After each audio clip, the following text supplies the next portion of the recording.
While American farmers like Hall and the Lucketts have several places they sell and grow, the same is not the case for farmers in Cuba. About 2 months ago, I showed you this place, El Trigal, just outside of Havana, Cuba.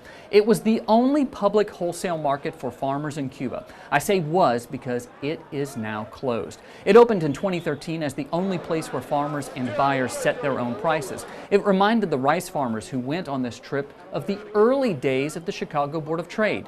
Co-chair of the U.S. Agriculture Coalition for Cuba, Paul Johnson, organized the trip where I shot this video. He says the reason given by the Cuban government for the closure of El Trigal is mismanagement and corruption. However, Johnson thinks it's a bit deeper than that, saying maybe it was too much capitalism too fast and that it could be a reaction to rising food prices in this country.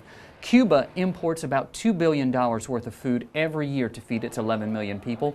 Some of the rice eaten in Cuba comes from as far away as Vietnam and takes 36 days to get there. Rice from Louisiana could be there in 36 hours, and that could reduce food prices in Cuba because of lower shipping costs.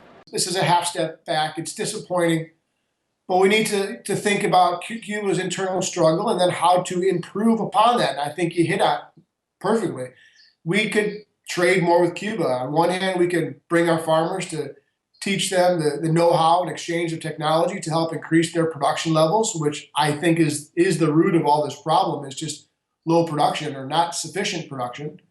And of course, allowing us to export more food products to Cuba. The U.S. trade embargo with Cuba enacted by Congress has been in place for more than 50 years. While there are fewer travel restrictions to Cuba, banks are still not able to give the country credit because those banks would face sanctions from the U.S., and that really is the stumbling block. There is no way for Cuba to get credit. Anything Cuba buys from the U.S., they have to pay cash. Such an interesting story, and I think you were so lucky to get to go on that trip. And I don't take that for granted. I was quite fortunate. It was amazing to see this country and the changes that are going on. I know next time, if I go again, it's going to be different. So, what an eye-opening experience. Well, still to come on TWLA, how those involved in agriculture reacted online to news that LSU's beloved mascot has terminal cancer. But first, how students are helping to save Louisiana's coast. Stay with us.